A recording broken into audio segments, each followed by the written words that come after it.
Stream Game Programmer. Izin saya memperkenalkan diri, nama saya Rikman Erliwan dari Telkom University. Dan di sini kita akan membahas tentang materinya adalah first person shooter untuk Unity. Nah, mungkin saya coba share dulu. Ini ada sedikit kendala di bagian LMS ya, karena kemarin itu lagi migrasi ya. Ini LMS-nya teman-teman seharusnya kondisinya belum bisa buka, harusnya ya. Mungkin nanti dalam 1-2 pekan sudah bisa dirilis. Jadi ini kira-kira tampilan dari LMS-nya kayak ini teman-teman. Mungkin kalau yang dari Binus sudah di approve ya, sudah bisa tayang. Kalau dari Telyu ini masih ada, udah selesai sebenarnya, cuman masih belum bisa rilis. Nah, saya mau ngasih ngasih ini teman-teman, mau ngasih bagaimana caranya Anda menyelesaikan kuliah ini dan bagaimana caranya Anda menyelesaikan project capstone. Karena ini dua hal yang berbeda soalnya. Jadi si micro credential game developer ini kan udah masuk batch ke-7 ya, sudah masuk batch ke-7 dan posisinya adalah sudah mengalami beberapa versi materi. Jadi di batch pertama, karena saya yang merancang batch pertama waktu itu, stream game programmer itu ada 7. Ada mulai dari Pong, ada top down shooter, platformer, sampai game monetization. Ada 7 ya, ada 7 stream. Dan setiap stream itu harus bikin game, teman-teman. Jadi satu mata kuliah itu dalam waktu 2 bulan Anda bikin 7 game. Nah itu kan pada protes tuh waktu itu mahasiswanya, karena aduh dalam 2 bulan harus bikin 7 game ya. Kita tipes lah gitu kan. Jadi memang agak berat kalau harus bikin dalam 2 bulan bikin 7 game yang berbeda. Jadi platformer bikin sendiri, top down bikin sendiri gitu. Di batch-batch selanjutnya ini apa namanya ya, dipersingkat lagi. Jadi kita kelompokin 2 aja. Kalau yang 2 dimensi ya berarti ke platformer dengan top down atau Pong ya. Kalau satu lagi yang 3 dimensi, 3 dimensi itu yang first person sama yang third person. Yang game motivasi itu kayaknya teori lah, teori sedikit ya. Jadi nggak terlalu banyak juga. Jadi harapannya dengan menggabungkan antara bagian-bagian elemen yang sama, jadi Anda bisa mensubmit satu game untuk 2 mata kuliah. Nah, untuk yang mata kuliah kita nih yang di tell you nih, ada first person sama third person. Jadi nanti Anda boleh, oke. Salah. Nah, ini. Oke ya, di sini kalau kita lihat dari yang harus dikumpulkan itu sangat apa ya, sangat sangat general. Anda diperbolehkan menggunakan aset dari sumber manapun ya. Ini berlaku khusus untuk mata kuliah yang bersangkutan. Yang bersangkutan itu berarti mata kuliahnya tell you, berarti boleh first person sama third person. Di sini ada implementasi scene. Iyalah, mau bikin game apapun harus ada scene-nya. Implementasi komponen. Jadi di sini harus ada minimal UI text ya, bikin teks nanti. Kemudian ada implementasi karakter movement. Ini karakter movement karena uh, kita di first person, jadi kemungkinan player bergerak di sumbu X, Y, Z. Ini kayaknya udah fix ya. Kalau yang nanti di binus berarti yang ini. Bergerak di sumbu X dan Y. Ada implementasi data control, ini biasanya variabel atau score. Kemudian ada implementasi enemy controller. Ini boleh enemy-nya maju mundur atau enemy-nya cuma jalan-jalan nggak jelas juga boleh. Jadi ini sangat fleksibel si 5 komponen ini. Kalau Anda sudah bisa bikin mekanik ini sebetulnya sudah bisa dikumpulkan. Jadi ini cukup mudah untuk yang si final examnya. Kok saya nggak bisa back? Backnya mana ini? Oh ini di sini. Oh salah. Sini. Ini yang final exam 20%. Jadi kalau kita bicaranya FPS adalah 100% selama sampai kuliah ini berakhir, ada yang lain yang harus kita kerjain. Yang pertama adalah yang kelihatan nih, ini sengaja ya, saya kalau dibikin course suka saya kasih angka teman-teman, takutnya kelewat. Jadi yang pertama di sini ada progress exam 10%. Jadi ini istilahnya quiz doang ya, quiz doang. Kemudian ini juga ada 10%. Kok satu question harusnya ada 10 sih. Sebentar ya. Saya buka dulu, jangan-jangan error. Quiznya, oh iya ada banyak ya. Ya ada banyak ya udah.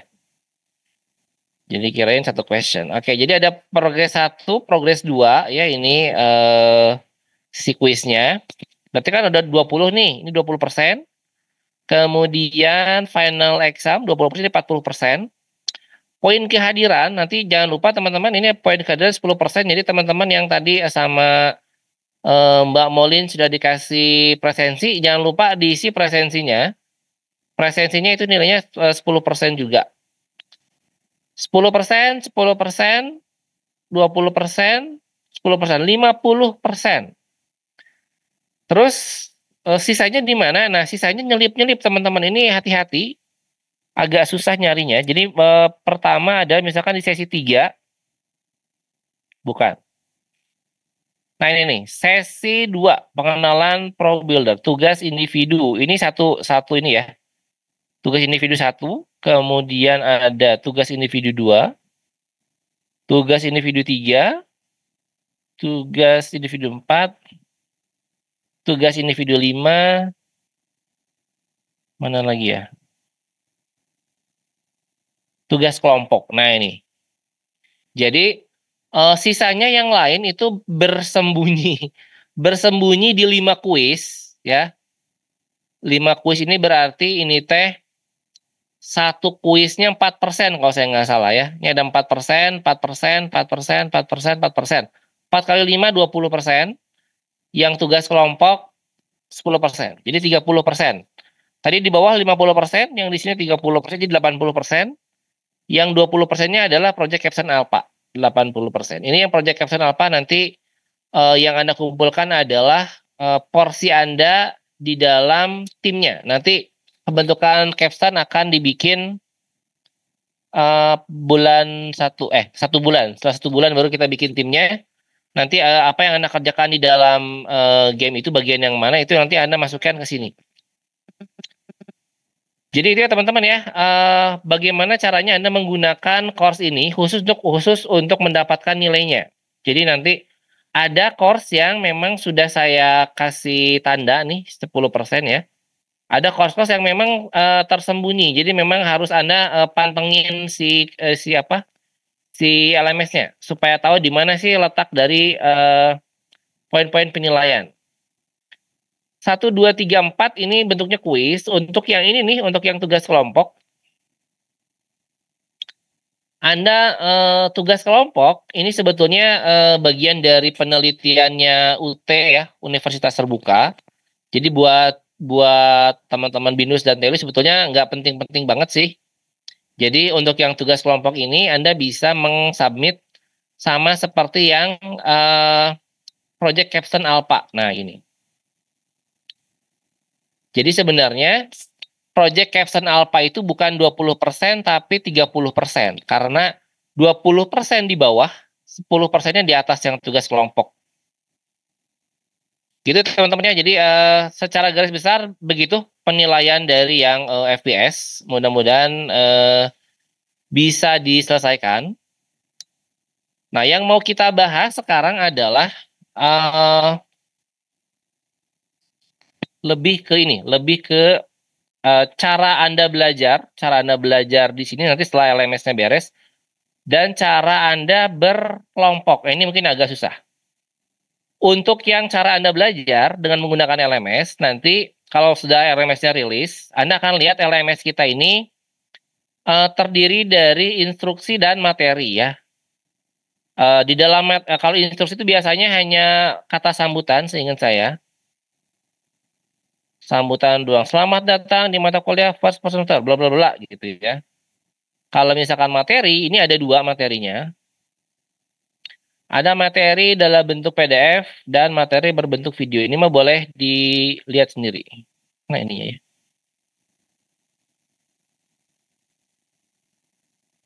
Oh, kok nggak muncul? Nah, kita cek. Ini materi. Eh, aduh salah. Materi lah. Materi di sini tuh ada ini ada apa tuh namanya? Ada PPT, kemudian ada video. Kira-kira gitu lah ya. Nanti teman-teman bisa baca sendiri lah. Sebetulnya kalau yang ini materi-materinya cukup sederhana, jadi bisa dibaca sendiri PPT-nya. Videonya bisa ditonton sendiri. Targetnya adalah di akhir perkuliahan Anda harus bisa buat eh mana tadi final exam. Khusus buat first person shooter, targetnya adalah ini. Bisa bikin scene, komponen, karakter, data kontrol, anime kontrol, dan sebagainya ya. Nanti penembakan. Nah, yang mau saya bahas sekarang justru lebih kepada project capstone-nya. Karena project capstone ini cukup tinggi nilainya 30% dan agak sulit kalau misalnya apa ya, Anda tidak bisa membagi pekerjaan dengan teman-temannya. Ini kan kita kan nanti kan posisinya kan Anda beda-beda kampus ya, beda-beda kampus, beda-beda universitas, terus belum kenal juga sama teman-teman yang lain, apalagi nanti sudah bersinggungan dengan game designer, game programmer, sorry, game apa, game project management, dan juga game designer. Nah ini saya mau share satu buah link. Link ini nanti bisa Anda pakai copy. Saya share di chat ya.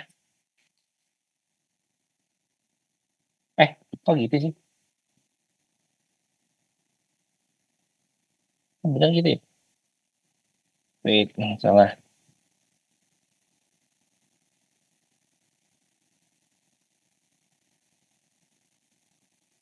Oh iya deh, benar.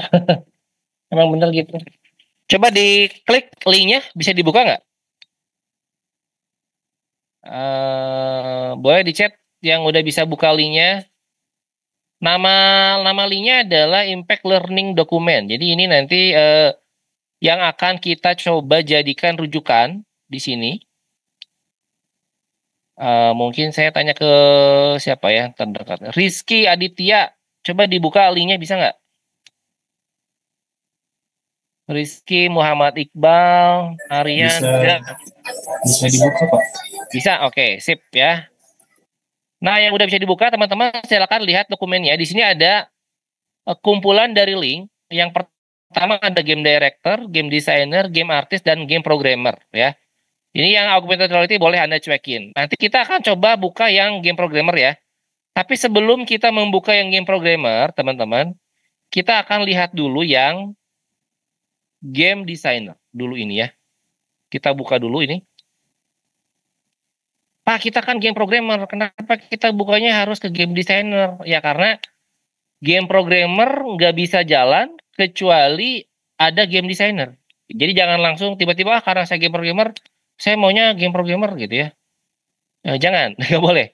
Game programmer harus mulai dari game designer karena game designer itu kalau teman-teman lihat ya di bagian sini saya nyebutnya game designer itu adalah hatcher atau mungkin gini lah. Kita mulai dari game director lah ya biar biar lengkap teman-teman pemahamannya. Game director itu saya sebut sebagai hustler. Hustler itu berarti orang yang fokus kepada duit ya di sini. Jadi ada deal bringer, ada tactician, ada emperor. Jadi kalau deal bringer itu Anda ngomong-ngomong tiba-tiba deal. Nah, atau kalau misalkan tactician itu lebih kepada market research dan emperor adalah yang memiliki kemampuan untuk mengorganisasi orang. Game director harusnya di sini. Jadi game director itu ketika dia bilang saya pengen bikin game yang bentuknya adalah dua dimensi. Nah, nanti kan game programmer protes, kenapa harus dua dimensi? Kan bagusnya tiga dimensi. Nah, game director itu dia harus otoriter. Dia nggak boleh demokrasi. Dia bilang budget kita cuma 20 juta. Ya kali 20 juta bikinnya game tiga dimensi, lu buat tipes. Nah, kira-kira gitu ya. Jadi game director itu yang menguasai keuangan dan dia tahu bahwa nggak mungkin dengan 20 juta kita bikin game tiga dimensi dengan waktu 6 bulan. Yang bisa kita lakukan karena duitnya cuma terbatas, ya udah bikin game dua dimensi sebulan jadi gitu. Jadi ini adalah pola dari game director. Jadi kita mulai sebetulnya diktatornya itu game director gitu. Di sini dari game director dia harus melihat teman-teman apa ya marketnya siapa yang mau kita mau bikin game untuk siapa ini nanti biar game director yang bekerja ya. Ini kan hal-hal yang sifatnya Anda nggak perlu tahu tapi cukup nggak perlu tahu detail tapi cukup tahu kulitnya aja. Yang perlu banget Anda kuasai di sini nih. Nah, ini Anda harus nanti ngobrol ya sama project manager. Kemudian juga teman-teman dari game designer juga harus ngobrol, termasuk game artis. Karena begini teman-teman. Ini saya kasih contoh ya, misalnya splash screen lah ya. Splash screen. Ini yang namanya game director, dia cukup gini doang, pencet ting gitu kan. Maka otomatis di dalam gamenya harus ada splash screen ya. Terus saya minta gini, ting, harus ada main menu. Ting, harus ada setting apa namanya konfigurasi. Settingnya setting apa? Ada setting background, setting key binding, ada setting language, dan ada setting resolution. Teman-teman kalau tadi Anda memperhatikan, saya mengklik ini itu nggak nyampe 1 menit. Nyentang ini, nggak nyampe semenit udah kecentang semua. Itulah kehebatan game director. Yang jadi masalah programmernya. Emang dalam waktu semenit Anda bisa bikin ini semua? Kan enggak. Waktu kita terbatas, ya kan? Kemampuan kita terbatas, anggota kita terbatas. Ini nggak mungkin nih kalau misalkan game director centang semua, kita semua tipes nanti game programmer. Jadi ini harus diobrolin. Jadi 1 kali centang di sini, pastikan bahwa memang itu bisa kita lakukan. Sebagai game programmer, kita bertanggung jawab melakukan ini kan. Mengimplementasikan artinya, kalau ini bisa sama game director mau dicentang, tanya dulu harusnya game director sama programmer, bisa nggak lu bikin ini? Bisa lah. Ya udahlah, berapa hari? 2 hari. Oke, berarti ini 2 hari gitu loh. Jadi setiap mencentang ini tuh ada hal-hal teknis yang harus dipikirkan, jangan sampai asal nyentang tapi pas bikin bingung. Ini juga sama ya. Navigation, kemudian avatarnya mau kayak gimana nih? Kalau game director tinggal centang-centang doang. Terus nanti kalau yang di sini istilahnya adalah deskripsi ini biarkan game director yang menulis kira-kira mau bikinnya seperti apa ya. Kita baginya menjadi 5 teman-teman untuk di dalam game itu ada yang namanya introduction, ada yang namanya navigation, exploration, mission, dan evaluation. Jadi ini kalau introduction kaitannya dengan cerita awal biasanya. Kemudian kalau navigation itu menu-menu yang tidak ada hubungannya dengan game, tapi dia adalah menu-menu konfigurasi. Eksplorasi ini kaitannya dengan cara karakter bergerak, eksplorasi. Misi ini adalah target dari game. Jadi kalau dilihat, saya pernah menganalisis sekitar 700 judul game ya, 700 judul game sekian. Kemudian ada peneliti lain juga sama sekitar puluhan judul game gitu. Meneliti sekian banyak game dan ternyata yang namanya game itu bisa kita kelompokkan menjadi 10 jenis. Jadi dengan menguasai 10 jenis ini, teman-teman bisa nanti memperkirakan kira-kira game seperti apa yang akan kita bikin, karena 1 kali centang codingnya itu akan spesifik gitu. Teman-teman nggak usah mikirin terlalu banyak nanti mekanisme codingnya gimana, tapi menguasai 10 ini itu sudah cukup untuk bikin game apapun sebenarnya. Terus masuk ke project ini, ke visual design. Ini juga sama ya, masih game director nih. Game director kan nanti ngecek nih, misalnya saya mau nyentang ini nih, building dan house kali 3. Nah, ini kan cuman berapa detik dia ngeklik ini kan, ngeklik ini cuma sedetik, nambahin 3, tapi ini akan menjadi beban bagi siapa? Bagi game artis. Kalau ini semuanya terlalu banyak, wah, ketahuan nanti game artisnya tipes, takutnya gamenya nggak selesai. Terus dari sisi programmer jadinya apa ya? Game programmer harus memahami juga kesulitan game artis, karena seingat saya nanti game artis cuma dikasih dua orang dari 1 tim. Sehingga game designer harus bisa membantu menutupi si game artis. Jadi di sini ketika nanti game director memutuskan untuk mencentang salah satu, pastikan game programmer berkomunikasi dengan game artis dan game designer, kalian bisa nggak bikin ini gitu. Karena nanti jangan sampai pada saat di ending ya, di akhir-akhir dekat deadline, gamenya belum selesai. Yang ditembak kan pasti game programmer. Kenapa kamu game programmer belum beres? Ya ini sih artisnya. Nah, jadinya game programmer nyalahin artis. Padahal sebelum dimulai itu harusnya game programmer udah tahu dulu kemampuan artisnya, kemampuan teman andanya. Ini dia yakin nggak beres nih gamenya? Kalau nggak kan aku yang disalahin. Nah, kira-kira gitu ya. Jadi di dalam game developer ini kadang-kadang apa ya? Anda dalam tim itu nggak bisa silo, apa ya silo itu ya? Silo itu fokus kepada diri sendiri lah gitu ya. Silo itu kan kayak cerobong asap. Jadi saya mah game programmer, pokoknya kerjaan saya ya programmer aja. Saya nggak perlu memperhatikan orang lain. Pokoknya kalau saya game programmer, tapi sampai hari ini game artis tidak ngirim sesuatu ke saya, berarti gamenya nggak jadi gitu. Jadi Anda kayak kayak pasrah ya. Jangan pasrah, nggak boleh di game developer nggak boleh pasrah. Harus harus proaktif. Nah, begitu sampai deadline game artisnya belum beres, nah, Anda harus cek. Ini game artis kenapa belum beres? Game designer bantuin dong. Game designer nggak bisa bantuin, langsung ke game director. Game director, lo kan nggak ada kerjaan, bantuin juga. Jadi ini harus saling membantu teman-teman. Karena waktu kita sangat pendek sampai Desember ya, mungkin Desember setengah setengah Desember lah. Jadi waktunya sangat mepet. Walaupun tugas Anda sebagai game programmer harus membantu teman-teman memastikan mereka beresin supaya jangan apa ya, jangan biarkan game artis itu molor. Jangan biarkan game artis itu ngaret. Karena kalau mereka ngaret, Anda pasti yang kena kena getahnya tuh game programmer. Kan terakhir kan, game director, game designer, game artis, Anda gitu. Tiba-tiba Anda yang disalahin karena game artisnya telat. Nah, ini game artisnya sih, nah, jadi atau di game designernya kelamaan. Nah, itu nggak boleh. Jadi untuk memastikan Anda nggak jadi apa ya, tidak menjadi kambing hitam, tidak menjadi programmer hitam, Anda dari awal harus ikut dalam desain dan memastikan semua flow-nya itu tepat waktu, terutama dari game artist dan game designer. Oke, ini bagian dari ini proyek mekanik ya. Ini nanti kaitannya dengan Anda nih nanti. Oke, ini bagian dari game director teman-temannya. Fokusnya game director warna merah. Saya kasih warna merah biar gampang.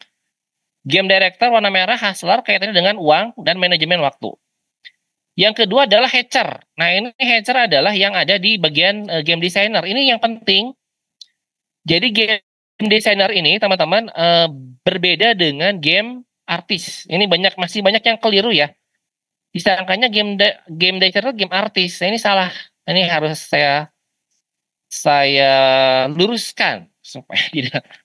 Game artis itu hipster, ya warna hijau. Biasanya warna hijau.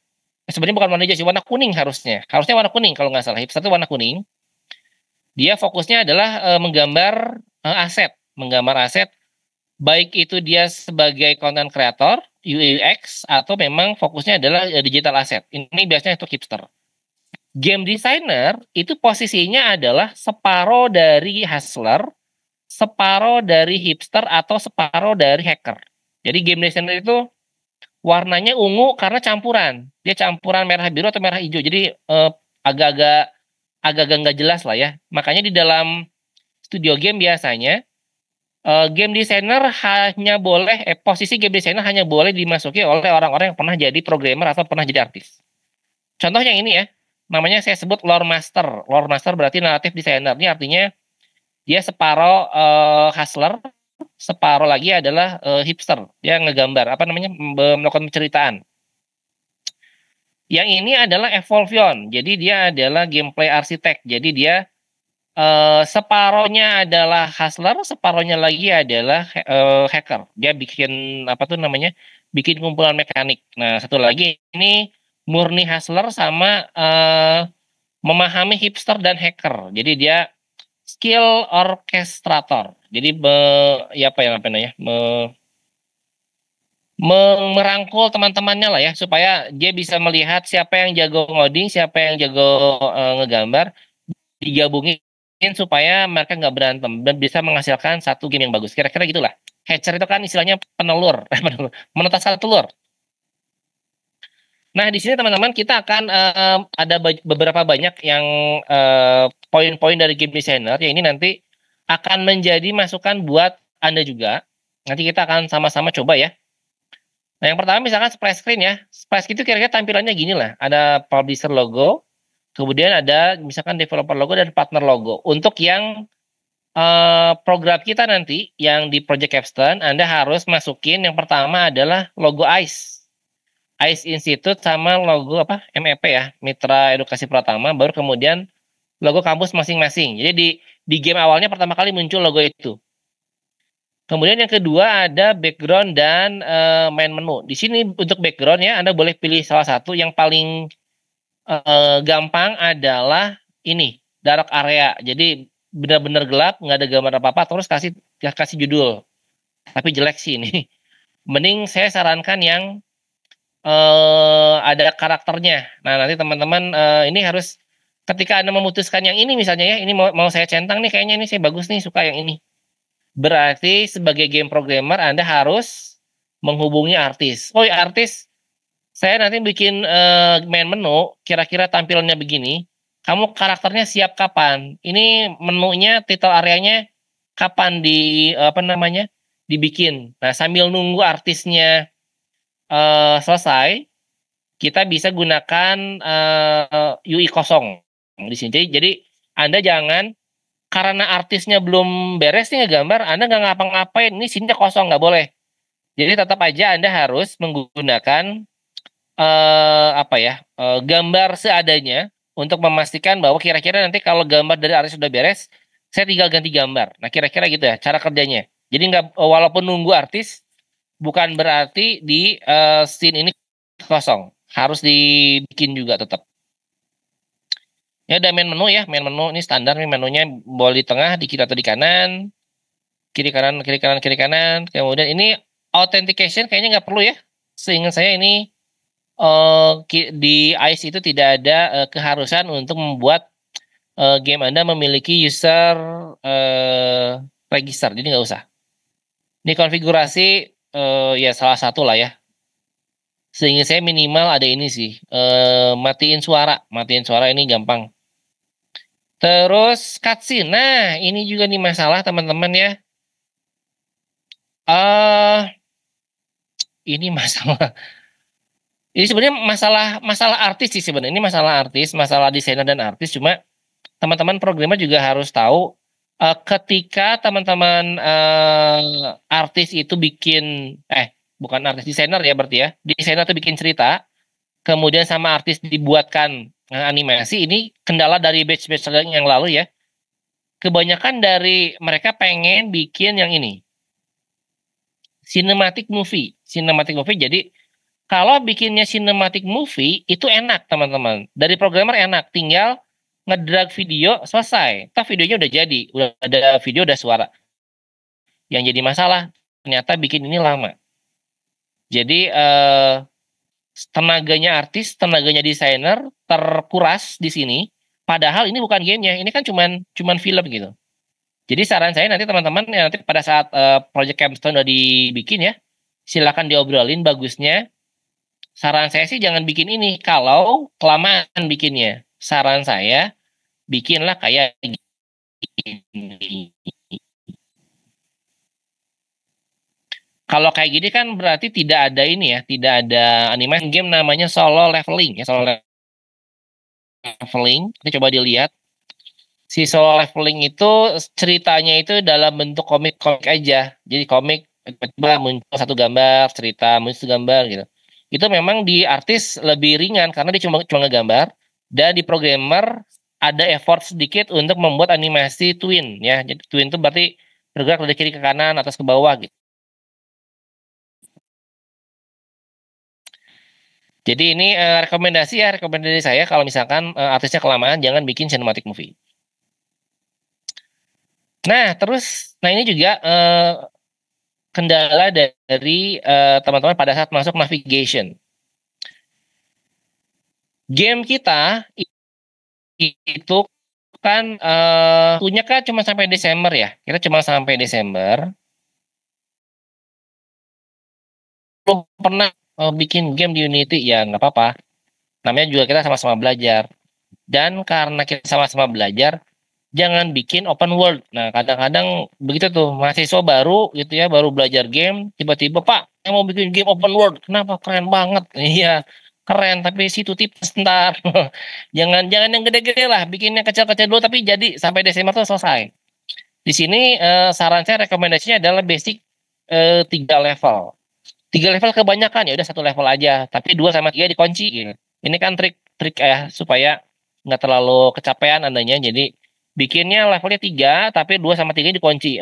Pas diklik coming soon. Kapan coming soon? Ntar aja lah kapan-kapan gitu kan. Walaupun secara umum yang namanya game casual itu standarnya adalah 15 level biasanya ya. Satu session itu 15 level kan kalau kalau drama Korea satu session itu 16 episode. Kalau anime satu session 13 episode. Nah, game itu satu session itu 15. Kenapa 15? Karena ngelihatnya enak, bentuk kartunya tuh enak gitu. 3 kali 5 bentuknya kayak gini. Jadi saya sarankan teman-teman nanti untuk Project Caption bikin yang seperti ini. Ini minimal 3 level, atau kalau 3 level masih dirasa susah, 1 level dengan 2 level dikunci. Avatar selection, saya nggak rekomendasi ini. Jadi untuk yang kalau nanti teman-teman mau bikin yang apa, yang project caption mungkin nggak usah ada avatar selection ya, langsung aja avatarnya satu nggak apa-apa. Karena takutnya artisnya nggak sempat bikin. Ini ada banyak desain desain untuk avatar selectionnya, ada yang fighting, ada yang multiplayer dan sebagainya. Customization, ini saya juga tidak merekomendasikan, walaupun di batch 1 ada yang bikin seperti ini teman-teman, tapi itu memang exception ya, pengecualian emang anaknya jago. Anaknya jago banget, terus dia bikinnya ada inventory lah, dia bikin apa namanya pembelian barang, purchasing kayak gini. Jadi yaitu saya tidak rekomendasi, tapi kalau teman-teman secara programming kayaknya, Pak, saya bisa nih bikin mekanisme untuk beli jual beli barang, terus inventory karakternya game project game director sama game designer. Kira-kira waktunya cocok nggak gitu ya? Waktunya masih keburu nggak?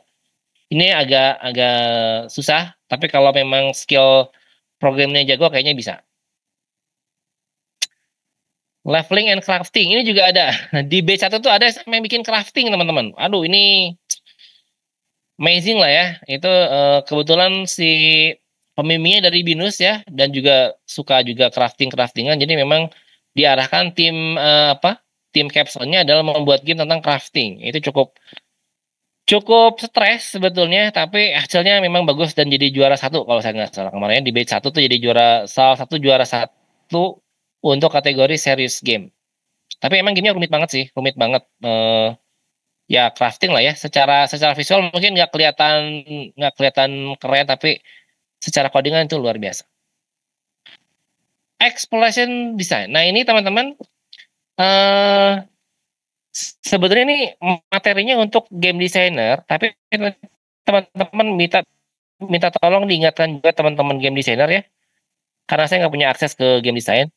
Jadi pada saat nanti teman-teman game designer di dalam project captionnya akan membuat cerita, kalau bisa mah ngikutin pola ini, ini saya apa yang namanya? Saya kompilasi jadi 4. Ada 4 ya, ada konflik dan conquest, defense and domination, terus ada exploration and expedition, dan rescue dan recovery. Jadi yang pertama, kalau mau bikin cerita yang gampang banget, udah tentang inilah, defeat the Dark Lord. Jadi ada penjahat, tiba-tiba dia menghancurkan kota, pengen dibunuh. Udah gitu aja lah. Paling gampang caranya itulah. Paling klise banget, tapi ini paling gampang dilakukan. Atau ngancurin kota, atau balas dendam, ya, atau bunuh monster jahat, atau ada invasi dari makhluk lain, atau battle arena. Ini tidak saya rekomendasi karena battle arena sifatnya multiplayer. Jadi untuk game-game sederhana, nanti ceritanya juga terlalu disederhanakan. Yang paling mungkin adalah mengalahkan monster, mengalahkan apa ya, mengalahkan sesuatu lah, mengalahkan yang harus dikalahkan, kira-kira gitu ya.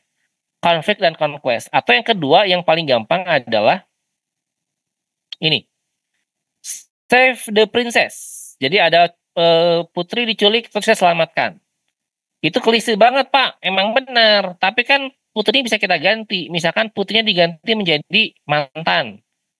Terus tenaga penculiknya jadi sahabat Anda. Menyelamatkan mantan yang diculik sama sahabat Anda. Itu kan bisa juga. Atau putrinya ganti jadi tukang lotek. Terus yang menculiknya adalah gajah. Menyelamatkan tukang lotek yang diculik sama gajah. Nah kira-kira gitulah ya. Jadi polanya itu ketahuan bahwa ceritanya adalah kita menyelamatkan sesuatu. Kalau ini find the cure, mencari sesuatu ya. Retrieve dari ini sama, mencari sesuatu juga. Reclaim the Honor ini apa namanya? Banyak melakukan kebaikan sehingga skornya meningkat. Nah, kira-kira gitu ya. Jadi kalau kita simpulkan yang pertama ini adalah membunuh atau menghancurkan sesuatu ya. Kalau yang ini menyelamatkan sesuatu, kalau yang ini defend and domination ini mempertahankan sesuatu nih, mempertahankan sesuatu atau mengambil sesuatu. Biasanya ada apa?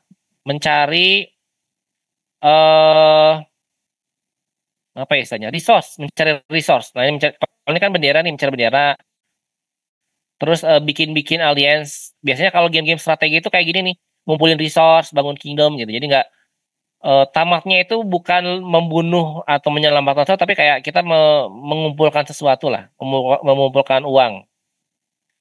Satu lagi ini adalah oh ini mana nih penyelidikan ya exploration expedition biasanya melakukan penyelidikan game-game detektif biasanya mencari orang hilang terus siapakah pembunuhnya nah kayak gitu ya ini agak susah sih kalau kita bikin cuma kalau ada yang tertarik tema ini juga boleh jadi dari 4 tema ini yang saya rekomendasi nanti untuk tim capstonnya adalah yang membunuh sesuatu ya membunuh sesuatu atau rescue and recovery menyelamatkan sesuatu kira-kira ini dari sini teman-teman nanti bisa dibuatkan codingnya sangat mudah karena udah kebayang nih kalau misalkan membunuh sesuatu berarti ada health musuh.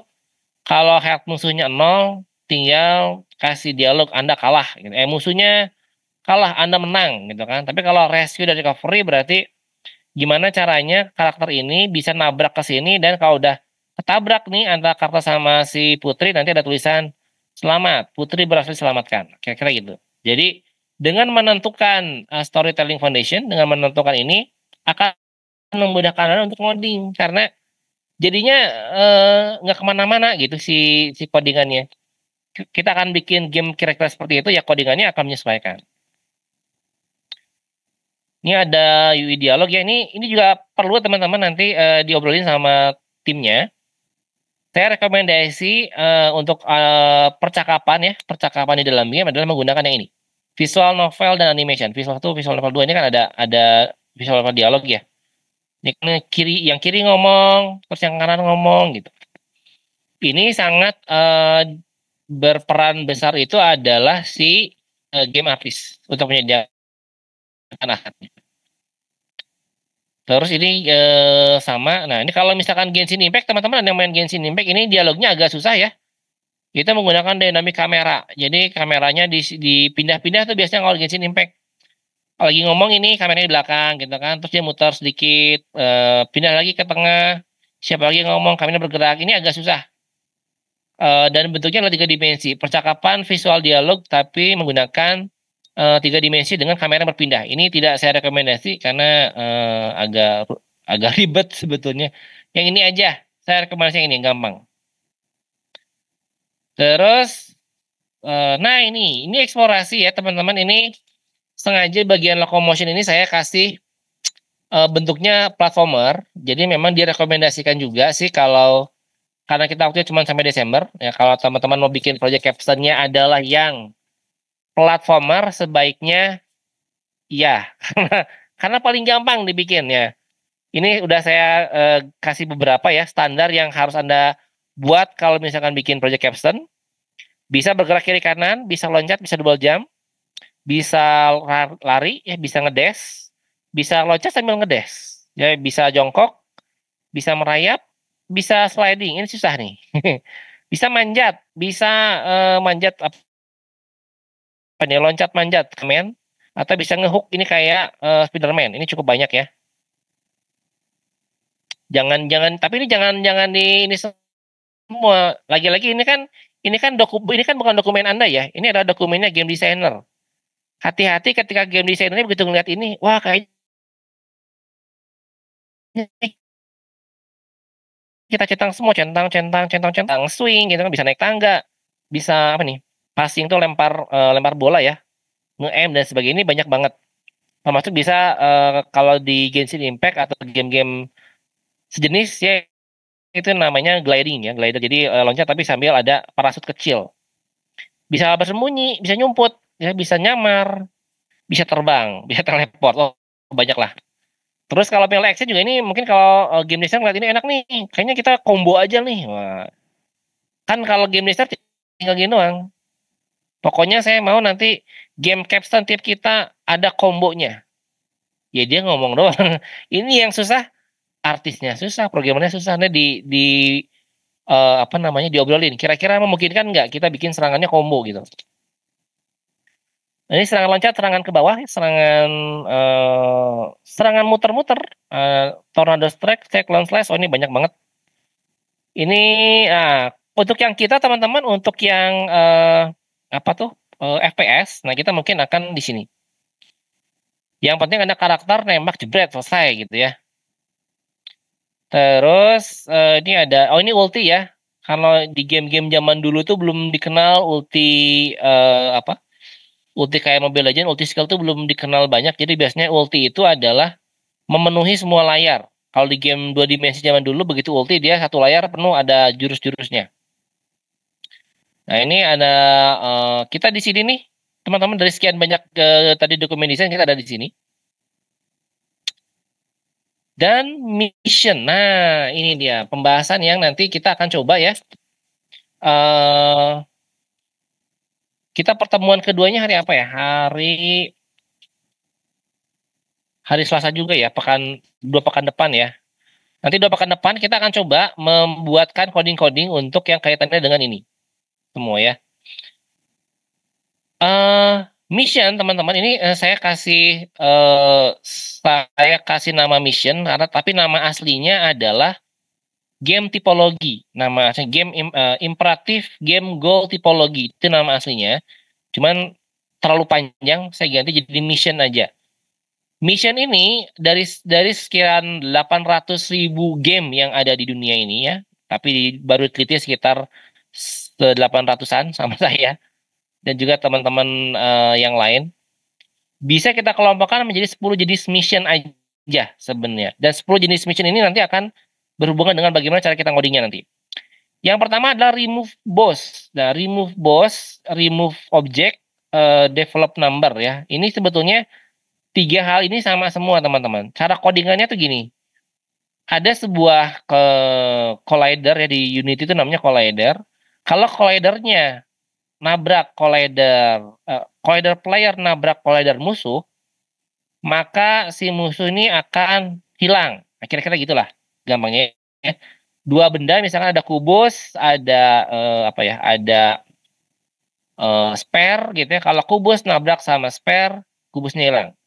Ini juga sama. Ini mirip-mirip lah ya. Karena kan tidak tidak penting isinya, yang penting adalah eh apa collidernya. Masalah visualnya mah sama aja ya. Terus yang kedua ada Choose. Choose ini adalah game untuk jenis pilihan ganda atau quiz. Kalau Find ini adalah codingan untuk menemukan sesuatu. Dan ini sebetulnya cara ngodingnya yang Find ini ya sama persis dengan yang di Fit. Nah kalau ini kan kalau dua buah collider ketabrak maka yang musuh hilang. Nah kalau yang ini juga sama. Kalau player berhasil nabrak ini kan ada player sama bola ya. Player berhasil nabrak bola, maka yang bola hilang. Kan sama-sama kayak di remove. Cuman bedanya di tengah-tengah ini ada semacam apa ya? Mekanisme yang bikin terus kalau ini kan nggak ada mencari langsung aja lurus berantem. Kalau menang berarti nggak ada tuh istilahnya Mobile Legend gitu ya. Kita Betlana tiba-tiba untuk menghadapi musuh itu dikasih maze dulu gitu. Musuhnya di mana? Jadi Mobile Legends cuman 10 menit selesai satu match bis 2 jam. Bukan karena berantem, karena nyari musuh. Tim kalau bikin ada elemen maze gitu. Jadi ini sebetulnya secara tipologi berubah, tapi secara codingan sama. Obtain sama juga. Kalau ini kan lagi nyari bola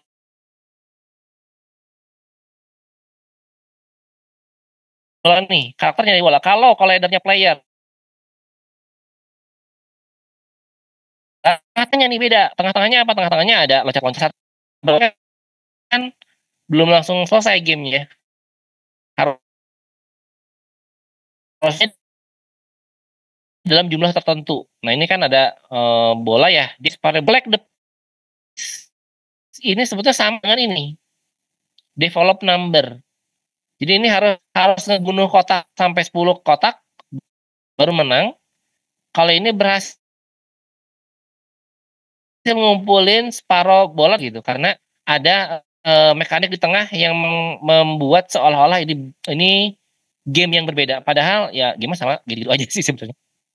Reach itu mencapai sesuatu. Ini contohnya adalah game Mario Bros dengan Need for Speed ya, Mario Bros dan Need for Speed. Jadi itu kan dua game yang berbeda sebetulnya, tapi sebetulnya sama. Kalau dia mencapai finish, maka dia akan menang. Nah ini juga sama nih. Cuman untuk mencapai finish kadang-kadang dia harus loncat atau mungkin dia harus nyari kemana atau beradu dengan waktu ya, dikasih waktu supaya nakut-nakutin. Kalau dia udah nyampe finish dia menang. Create tadi mungkin agak beda kalau create ya. Kalau create memang harus bikin sesuatu. Ini biasanya yang game-game crafting. Terus yang configure juga sama nih. Kalau yang configure biasanya ya, ini ada semacam apa ya? Semacam trik untuk seolah-olah bikin game mekanik yang beda. Trik seolah-olah bikin game mekanik. Jadi misalnya lagi game platformer, tiba-tiba ada satu pintu gitu ya kebuka. Untuk membuka pintu ini tiba-tiba dimunculkan sebuah teka-teki gitu. Biasanya kalau game Genshin Impact banyak tuh. Kan Genshin Impact tuh kan gamenya kan cuman berantem ya. Jalan-jalan berantem, jalan-jalan berantem. Tapi kalau gitu doang bosan. Sehingga Genshin Impact itu banyak banget mini gamenya. Banyak mini game supaya nggak bosan sebenarnya. Jadi ini configure itu adalah sebuah game yang di dalamnya ada mini game tertentu untuk diselesaikan. Ini targetnya supaya nggak bosan. Ini secara mekanik bagus, tapi ini saya nggak rekomendasi ya, terutama untuk project caption kita takutnya nggak keburu, karena itu artinya Anda harus bikin dua game dalam satu scene. Satu scene Anda harus bikin sebuah mini game gitu.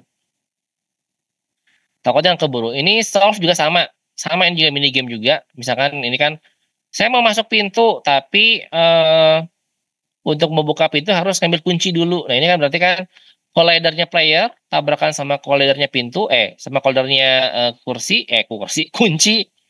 Begitu tabrakan, kemudian tabrakin ke pintu, hilang deh pintunya gitu.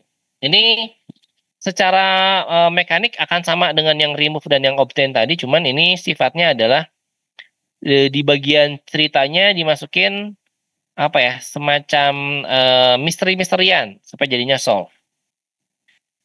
Synchronize ini agak beda juga, agak beda dengan yang lain. Jadi kalau teman-teman pernah main game Guitar Hero ya, main game Guitar itu kan berarti kayak gini nih. Jadi ketika si anak panahnya mencapai sesuatu, kita harus tekan dalam waktu yang bersamaan. Oh, jadi apa ya? Jangan terlalu lambat kalau nggak salah ya. Timingnya harus bagus. Dan ini juga sama. Misalnya ini time gate. Nah, kita ke kiri dulu nih karakternya.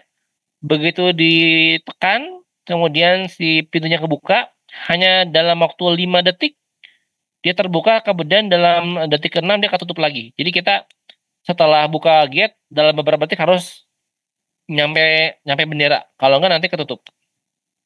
Ini mainannya sinkronizer lebih ke arah waktu. Optimize ini adalah game yang paling nggak jelas dan saya tidak rekomendasi untuk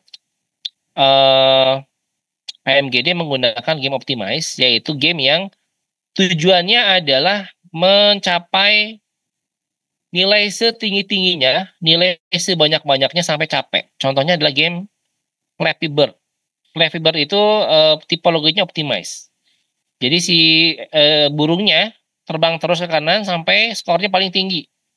Sedikit-sedikit kejeduk, mati lagi, ulang lagi. Sedikit-sedikit mati lagi. Jadi muter aja terus gitu ya. Ultimate high score. Jadi seberapa lama Anda bermain game itu baru gamenya selesai. Ini tidak saya rekomendasi. Cuma tipologinya memang ada seperti itu ya. Dari 10 tipologi, teman-teman lagi-lagi yang mau saya rekomendasikan. Yang pertama, sesuai dengan tadi ya, cerita yang tadi kan di atas tuh ada membunuh apa? Membunuh Dark Lord. Nah, kemungkinan ini rekomendasi untuk game FPS Anda. Yang kedua ini juga boleh nih kalau Anda mau mencari sesuatu ya. atau mendapatkan sesuatu, mendapatkan sang putri, mendapatkan sang putri ya. Obtain, find, obtain atau reach, mencapai suatu titik tertentu dalam waktu tertentu. Jadi ada remove, ada find, obtain, dan reach. Ada 4 yang saya rekomendasikan, sisanya yang 6 tidak saya rekomendasikan, tapi kalau teman-teman merasa bisa bikinnya, silakan. Ya nanti hitung-hitungan sama waktu aja. Terakhir finalnya, nah ini finalnya harus ada begini teman-teman, karena saya tidak rekomendasikan yang ini ya, tidak rekomendasikan yang optimize. Dalam satu level Anda harus menampilkan ini. Jadi apakah kalah atau menang gitu. Jadi satu level pendek emang dia selesai gitu. Kalau misalkan Anda mau menampilkan apa ya, menampilkan ending ending movie-nya dulu boleh. Jadi setelah ending movie-nya beres, Anda pencet enter atau ending filmnya selesai, tetap Anda harus munculkan ini. Boleh yang pokoknya menunjukkan bahwa satu level itu beres gitu. Ini kenapa saya pengen sampaikan ini kepada programmer supaya Anda bisa mengira-ngira kira-kira apa yang harus Anda coding di dalam project capstone. Ini kan nanti seingat saya programmer itu ada 4 ya, ada 4 orang. Dengan menggunakan dokumen dari game designer, nanti Anda harus ngobrol sama game designer kira-kira kita mau pakai desain yang mana ya, disepakati dulu desainnya dan nanti Anda bisa bagi-bagi sama teman programmer. Kira-kira siapa yang kerjain yang apa. Nanti biarkan desainer fokus kepada cerita dan juga membantu artis untuk bikin mekaniknya. Dan Anda setelah tahu kira-kira apa yang harus Anda coding, Anda bisa fokus cukup ngoding itu doang. Jadi Anda nggak perlu apa ya namanya, ngodingnya nggak usah apa ya, serabutan gitu ya. Oh iya, sebentar. Waalaikumsalam. Enggak. Oke, izin dulu ya. Ini ada kelas yang sudah masuk. Saya izin pindah kelas dulu ya. Bentar. Maulin masih direkam, Maulin? Saya izin pindah kelas dulu sebentar ya.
Recording stopped.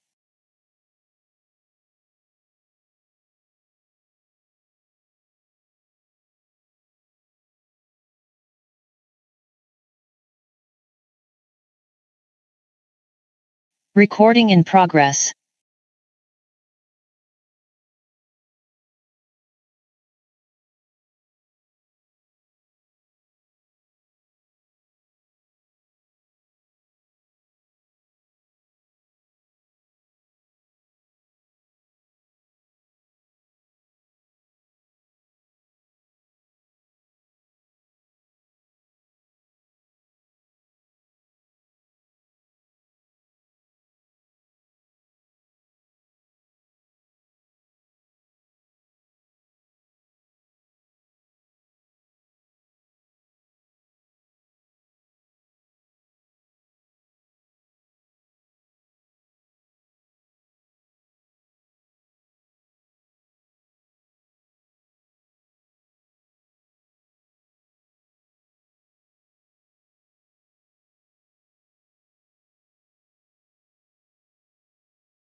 Oke, habis pindah ruangan. Aduh, repot juga ya pindah ruangan.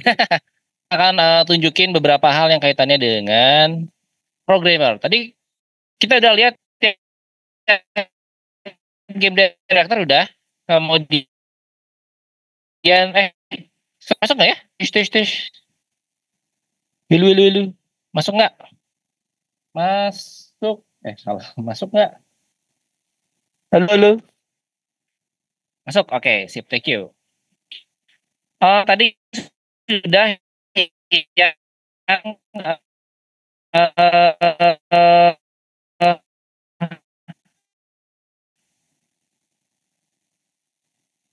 game designer udah beres ya. Game designer sekali di sini adalah tugas Anda sekarang. Mana tadi? Game program.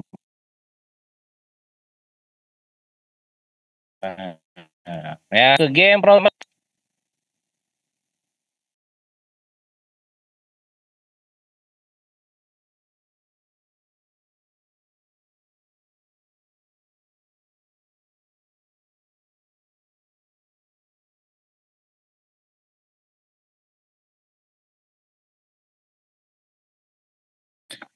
Oke teman-teman,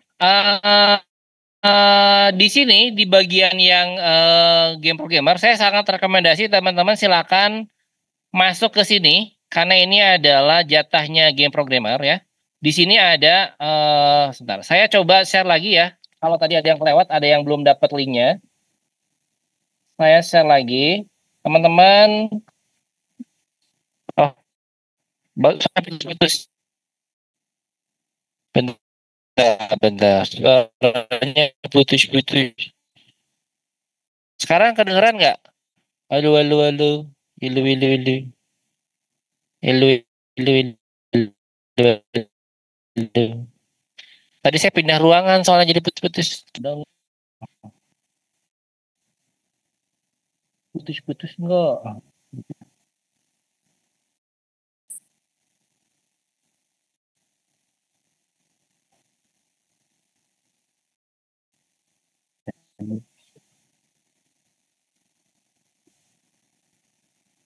Oh, masih putus-putus. Masih putus-putus.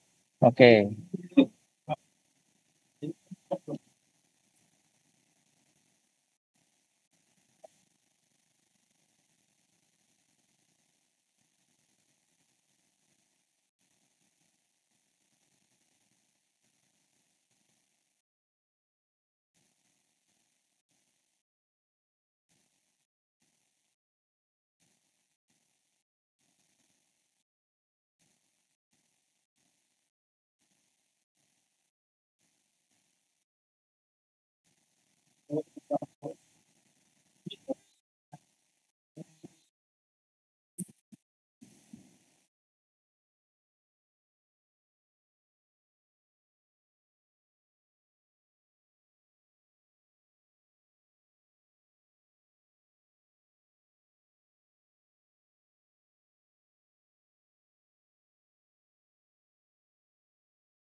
Buat yang pemula,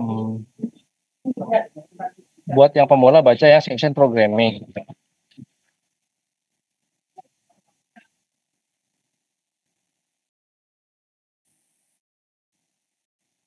Di sini ada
mau ya?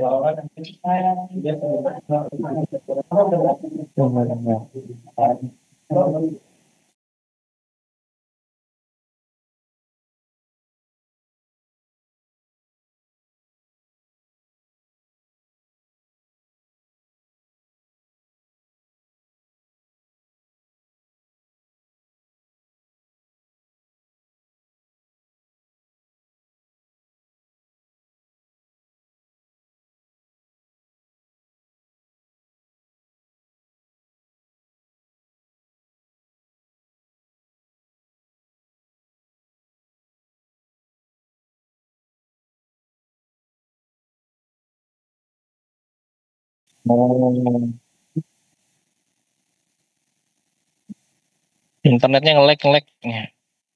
Sekarang putus-putus nggak suaranya? Aman, Pak. British. Masih ya? Hah? Lumayan. Aman. Oke lah. Oke, kita sebentar ya sampai jam 11, tuh 15 menit lagi. Saya mau nunjukin satu aja nih, mudah-mudahan bisa pakai, tapi unitnya tidak jalan, bro. Kenapa nih? Ayo. Oke lah, nggak apa-apa ya. Jadi nanti ini aja. Takutnya belum bisa nunjukin. Jadi teman-teman, misalkan ini ya, contoh ya buat teman-teman yang baru pertama kali ngoding Unity belum tahu Hello World Unity kayak gimana sih? Nah, silakan tonton tutorialnya. Ini saya bikin 2 video. Nanti scriptnya Anda copy dari sini, Jetsil 101. Jadi Jetsil 101 ini adalah buku yang saya pakai ngajar kalau di Tell You untuk ngajar Unity ya. Si buku ini isinya adalah kumpulan script. Nah, misalnya mana ya? Misalnya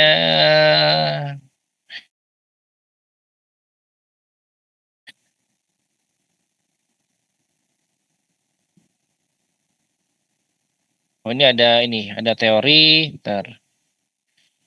teori. Nah, ini nih contoh ya. Misalnya ini ada script namanya Unity eh Legacy Input System. Nah, Legacy Input System. Jadi nanti Anda caranya, Anda tinggal copy paste satu blok ini, kemudian Anda bikin script di Unity, kemudian dipasang sesuai dengan instruksi di bawah. Jadi ini eh, pasti jalan kodenya kalau nggak error. Pasti jalan kalau nggak error. Ya kira-kira gitulah ya.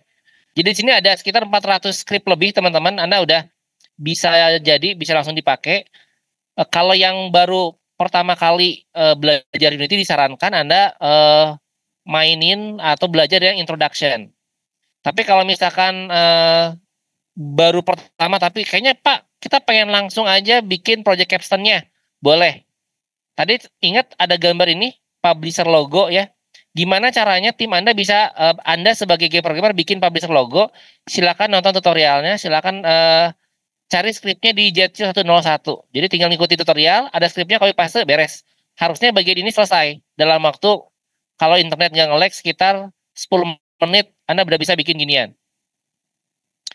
Terus main menu, Pak saya pengen bikin main menu, boleh. Mau ganti bikin language-nya berubah bahasa dari bahasa Inggris, bahasa Indonesia, bahasa Korea boleh.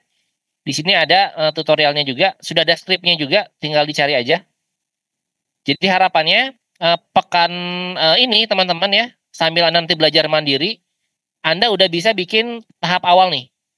Publisher logo Anda bisa, game menu bisa, sama language setting Anda bisa. Anda udah bisa bikin aplikasi atau game yang dual language, bahasanya beda-beda.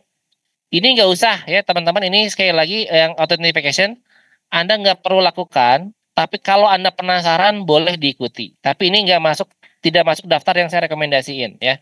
Ini mah buat nanti aja karena ini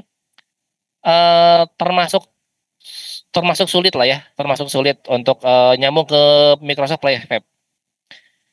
Ini teman-teman, ini sebetulnya jatahnya game artis. Jatahnya game artis artinya teman-teman game artis harus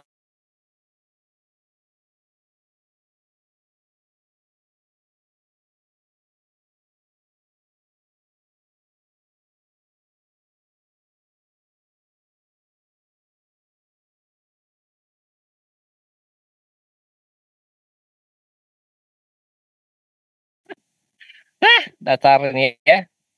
Karena pindah kelas nih jadi begini nggak apa-apa. Sedikit lagi lah. Ini pokoknya sampai dokumen ini beres kita udahan dulu ya teman-teman. Kita ketemu lagi pekan depan.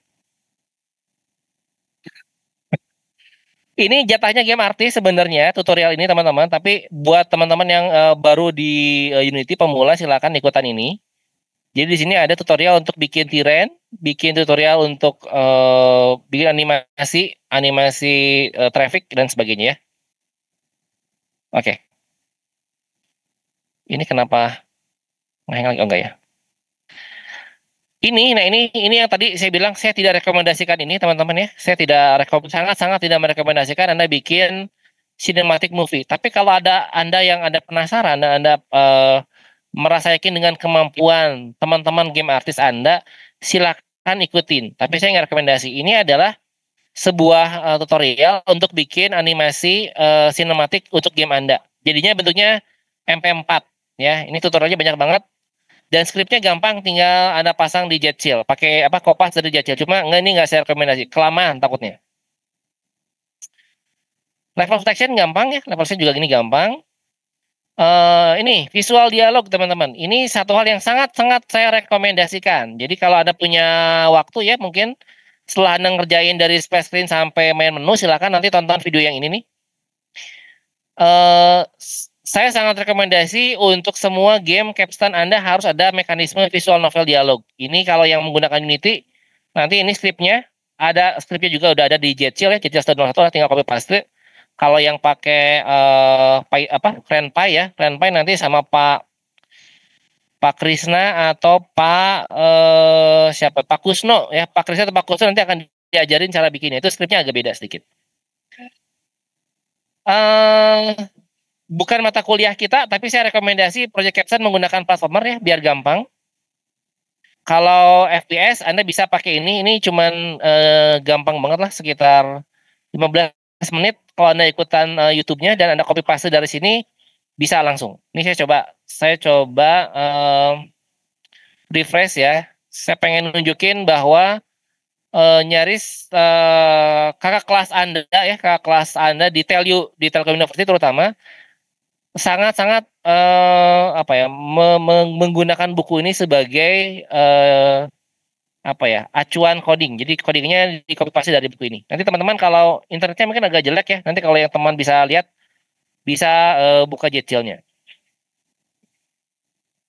Mission design ya ini codingannya belum saya bikin, berarti bagian sini mungkin nanti sambil jalannya ini saya lengkapi nih.